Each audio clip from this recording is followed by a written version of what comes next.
last night. Be'ez Hashem, we're starting now the brand new series on character building. I'm very, very excited about this series because this is a series that is very, very important for ourselves, for our future, and obviously for our character.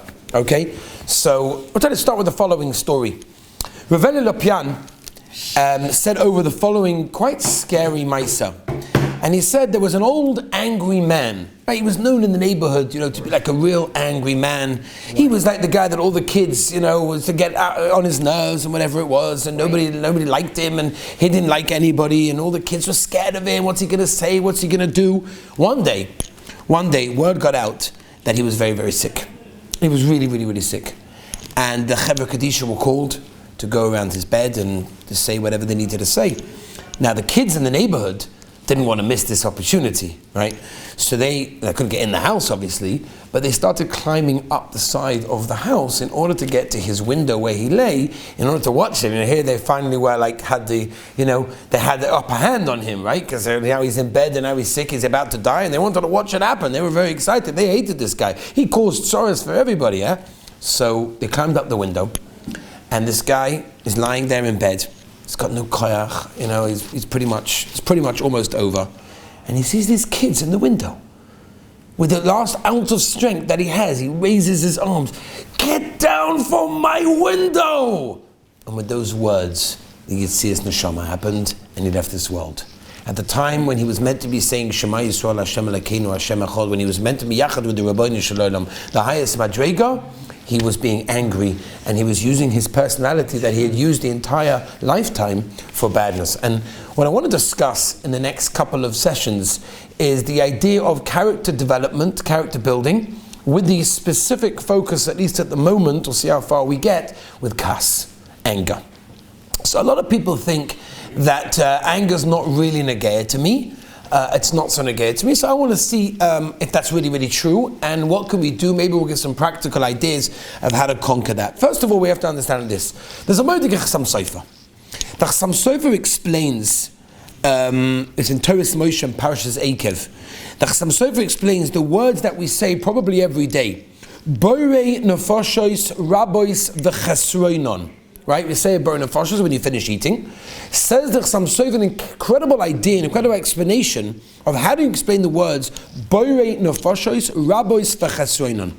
So the Chasam Sofer explains it to mean as follows: Hashem created everything with its deficiencies, shortcomings, and faults. That means that we, as a human being, was also created with our deficiencies and with our set of shortcomings, and our job in this world is to rectify them, is to make them better. In fact, the Vilna Gaon writes famously that the entire reason why a person was sent down to this world is Tikkun Amidus. Which means if the only reason you came down to this world, and if the only thing that you accomplished while being in this world was Tikkun Amidus, fixing up your character traits, then it was worth it. Okay, so that is why I want to discuss this for a couple of days. Again, like I said, I'm going to try to get you mainly into Kas. I was researching on Erev Shabbos, and I thought, I'm going to find a couple of Marmakomis here and there. It just built up and up and up and up. The pile of notes and Marmakomis and everything is unbelievable. There is so much written on this, and I just feel it's an important idea to give over, because I think people have to work on this, and we'll see in a minute who this is Negea to. We'll get to it. There's a very important idea from the Akedas Yitzchak. The Akedas Yitzchak, as we know, was the highest act of Mesiras Nefesh ever in this world. So much so that every Yom Kippur and Rosh Hashanah, actually, what we do is we actually live off of that schar. We live off of the reward of Akedas Yitzchak. What Avraham Avinu and Yitzchak did at the time of Akedas Yitzchak is something that we live off ad hayom hazeh. That's how big the Mesiras Nefesh it was. There's a very interesting lashon. After Avraham Avinu finished the test and this was his last and 10th test that the Rebbeinu Shalom put him through, right? Remember, the Mishnah in Pirkei Avos says that there are 10 tests that Avraham Avinu went through. Akedas Yitzchak was the last and probably one of the hardest ones. After Avraham Avinu passes the test, what does the pasuk say? The pasuk says, Va'ata, and now, Yodeh she'yira lekimu. Now I know that you're a fear of God. Right now I know that you're a Yirah Shamayim, you're a fear of God. And the question is, hold on a minute. This is the 10th test. Avraham Avinu went through 9 other very difficult tests, very hard tests, and he passed every single one with flying colors. Now, this was also a challenging test like the previous 9, but he passed this one like he passed the other ones. Why is it now, specifically after this one, is the reason that the Torah says that the Rebbeinu Shem told Moshe Rabbeinu, told Avraham Avinu, that now I know that you fear God. So you could say very simple, it's the last one, right? After you finish the whole series. But there's obviously something deeper than that. And the idea basically would be is as follows. A very, very beautiful pshat which I heard a number of years ago, and that is as follows. It wasn't pshat, it was the last and the 10th test that required Avraham Avinu to go through. But this test was in sense the hardest one. Why? Because it required Avraham Avinu to go totally against his character. Now, we're all born with character traits. We're all born with character traits that the Rebbeinu Shem instilled within us, and they have a lot to do with our environment that we were brought up with, our family we were brought up with, our teachers, our rebbeim, our classmates, our friends. Everything contributes together to that. But we have our set of character traits. Very rarely does a person have to go against that. Now, it's very choshev, halavai. Avraham Avinu was praised in the Torah as being a Yireh Hashem when he went against his character traits. When he went against everything he stood for. For Avraham Avinu to kill his son was something that went against everything he stood for. Now we know Yireh Elokim. What does that tell us? That tells us as follows. That when a person goes against his character traits, when a person takes the character traits which I'm not going to say that Hashem necessarily put within him, but he's used to, and that he grew up with, and it became a habit to him, so then he becomes a Yiras Hashem. Then he becomes a Yiras Shamayim, he becomes someone that fears Hashem, which we know is the highest level. David HaMelech said, "Mo Hashem Elokecha Shomech." What does Hashem want from you? Ki im Yiras Hashem, only to fear Hashem. So that's the highest level. That means the way to get to this highest level is to work on yourself, is to work on your character traits. And the first one I want to discuss is, as we said, the inyan of anger. Chazal tell us in the Gemara in Brachos Lamed Gimel Amud Beis, Hakol bidei Shamayim, everything is from Shamayim, everything is from Hashem, chutz mi Yireh Shamayim, with the exception of fearing Hashem. Which means that when a person corrects his character traits, when a person makes himself into a better person, this is something Hashem cannot do. By the way, this is the only thing that you can do. Hashem can't do this. It's a Chazal. I'm only saying this because Chazal tell us, Hakol bidei Shamayim, everything is from Hashem. Chutz mi Yireh Shamayim. Fearing Hashem is something only you can do. How do you fear Hashem? As I just pointed out to you, when you correct your character traits, when you work on who you are, when you work on your personality, and you work on the midas that the Rebbeinu Shem gave you, and you change them for the better. As I said, the Vilna Gaon held that is the entire tachlis that you were sent down to this world, was to mesaken your midas. So a lot of people think, okay, I don't really get angry. I think I'm not really an angry person. I don't get angry. I don't shout at anybody. So, okay, let's move on to the next one. It's not so negeya. The problem is that's not really true. Anger doesn't necessarily mean shouting, raising your voice, or anything like that. Anger could be an inner rage. Now, I don't believe, and I'm saying this with quite confidence, that there exists a person on this world that never experienced anger in his life. I don't believe it. And the simple reason, I'll tell you why I'm so confident in what I'm saying. Why am I so confident? I never did a study. I never looked up the statistics about this. But I think it's a double poshut that there does not exist a person that never experienced anger in his life. And the answer is very simple. Why generally, and we'll talk about this in more depth, why does a person get angry? Generally, and again there are exceptions, but generally the reason why a person gets angry is because his desires, that which he wants, doesn't get met. When your desires don't get met, in other words, you don't get what you want and what you think you need, so then a person gets angry, a person gets upset. I don't believe there's a human being in the world that exists on planet Earth, from Adam Rishon until today, until the end of time, that doesn't have any desires, that doesn't have any want. Everybody has desires, everyone has something that they want, everyone has something that they think they need. If that's the case, when that want or need isn't met, which is very, very often, he will become angry. Now, does that mean he's going to outside or outwardly display anger? Maybe not. But at the end of the day, it is something that everyone goes through. In fact, we even find from Gedolim and Tzaddikim that they went through this as well. You know, we always think, imagine if we met the Chofetz Chaim, right? None of us met the Chofetz Chaim, but imagine if you met the Chofetz Chaim. The Chofetz Chaim was probably the most calmest, kindest, gentle human being probably we've ever met in our entire lifetime, right? But yet the Chofetz Chaim said about himself that it took him years and years of working on himself in order to get to that stage? So we think the Chofetz Chaim was built with that character trait. The answer is no. The Chofetz Chaim said he had to work years and years to work on that midah. I'll give you an example.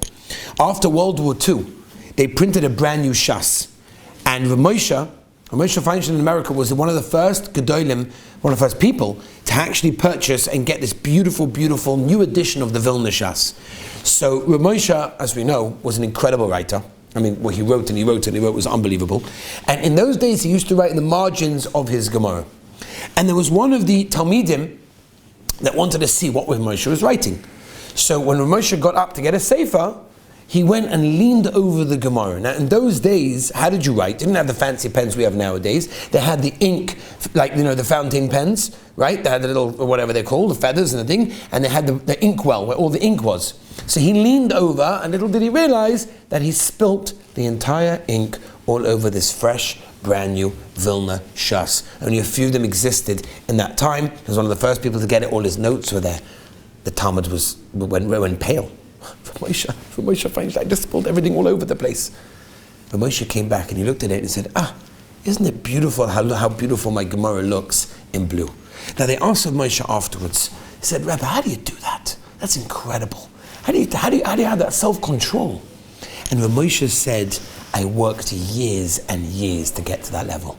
So you see, even by the Gedolim, right, that we imagine, we assume, for them it's easy. It's only for us normal. It's not true.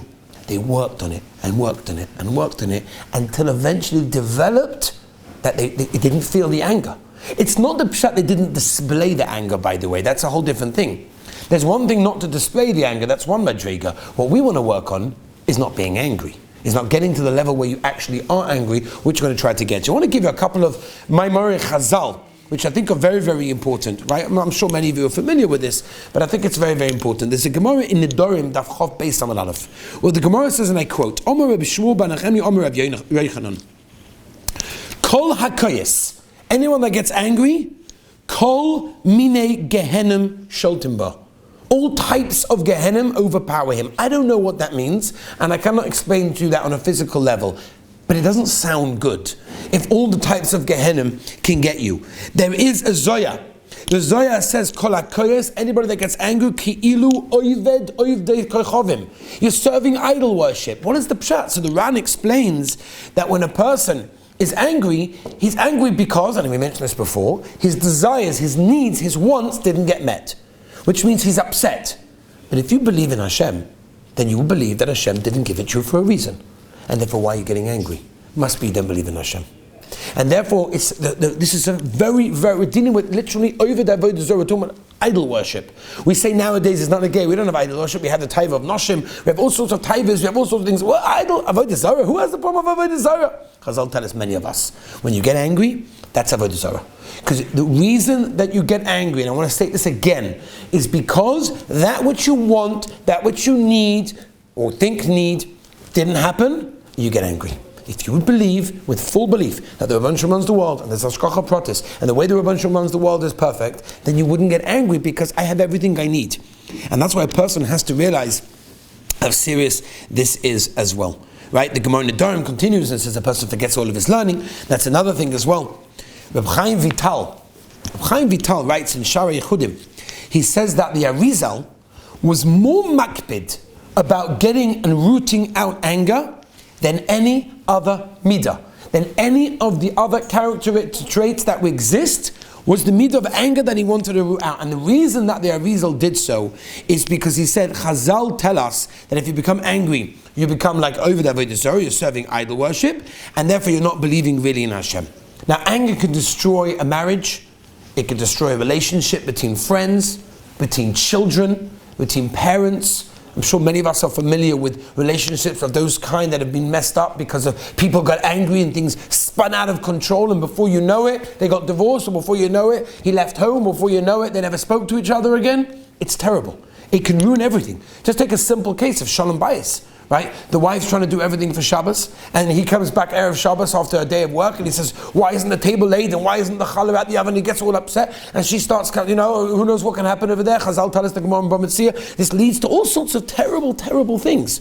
Anger can lead to some of really, really bad things. And a person has to realize that these things are very, very serious and they can affect them. I'll give you a Maisa. Tell you a Maisa. In 1848, this Maisa happened. In 1848, there was an epidemic. And there was an epidemic in Vilna. At the time in Vilna, Rabbi Saul Salanta was the Rav at the time. He was the head of Vilna, he was the Rav of Vilna. And what he did was, which we're not going to go into, he instructed all the people, all the Jews of Vilna, to drink on Yom Kippur. He got up to meet someone made Kiddush, and he wanted everyone to drink on Yom Kippur. Why? It was an epidemic that caused death. He passed in the Shalom Pekuach Nefesh. Everyone has to drink on Yom Kippur. Now, he was worried that there'll be some frummies out there that won't want to do this, because Yom Kippur is Yom Kippur, right? So what he did was, imagine Rabbi Saul Salanta got up by the bima on Yom Kippur, and he drank. Just to show everybody, this is real. This is not a joke, this is real. And he wanted to convince everyone. On Friday night, during the epidemic, Rabbi Saul Salanta instructed some of the Talmidim who were busy with the cholim, the ones who were sick, and he said, do whatever they need. Chop wood, put wood in the fire to warm them up. Whatever needs to be done, do for them. It's Pekuach Nefesh. One of the Jews came to thank Rabbi Saul Salanta for having sent his Talmidim to attend for one of his relatives that was sick. And he recovered.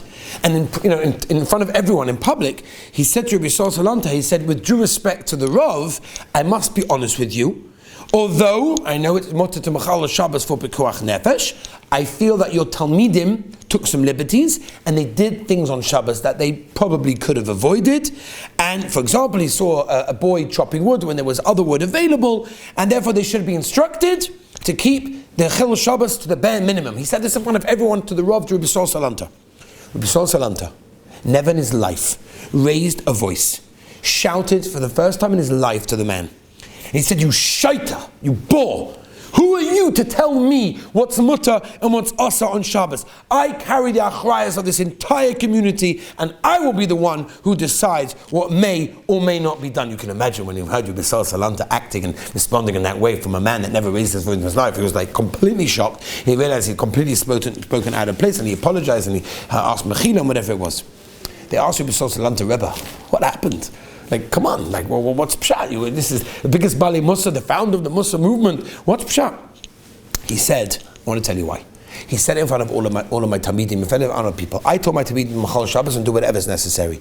If they would have listened to him, they would have all of a sudden said, you shouldn't really be Machal Shabbos, you have to know, maybe yeah, maybe no. And because of that, someone may die, and therefore I told them, no. I wanted to show them it's very, very important. I had no choice but to make a dramatic statement in the presence of all my Talmidim.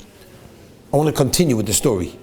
For the remainder of Rabbi Saul Salanta's life, he was upset for the anger that he showed at that time. He said it was totally justified. He did the right thing. He needed to do that because otherwise it would have prevented boys from being Machal Shabbos. People could have died. And therefore there's no question he did the right thing.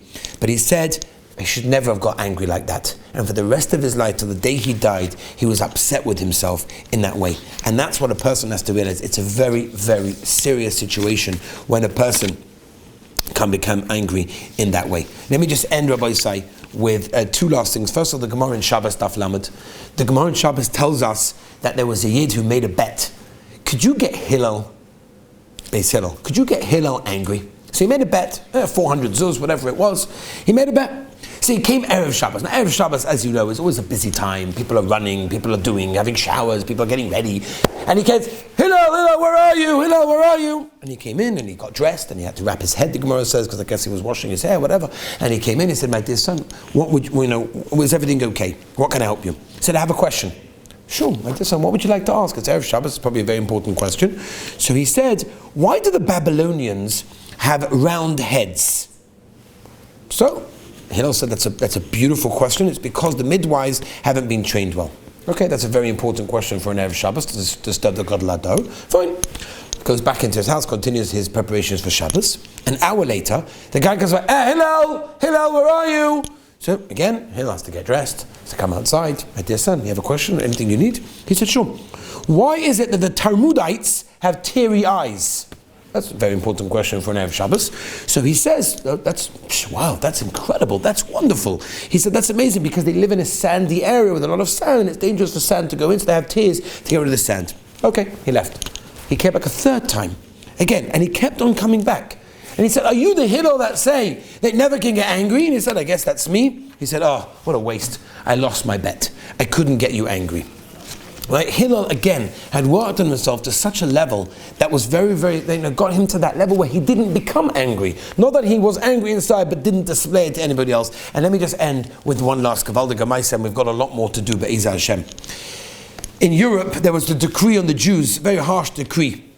So there was a machlokes between Reb Chaim Brisker and the Or Sameach in a certain Nakuda, right? Was there an Issa? Was there not an Issa? Whatever it was. Reb Chaim brought the Chofetz Chaim with him to back up his side. The Or Sameach told over that when they were together in the hotel, the Chofetz Chaim knocked on the Or Sameach's door and started speaking to him. And at one point he started lowering his voice significantly and walking away.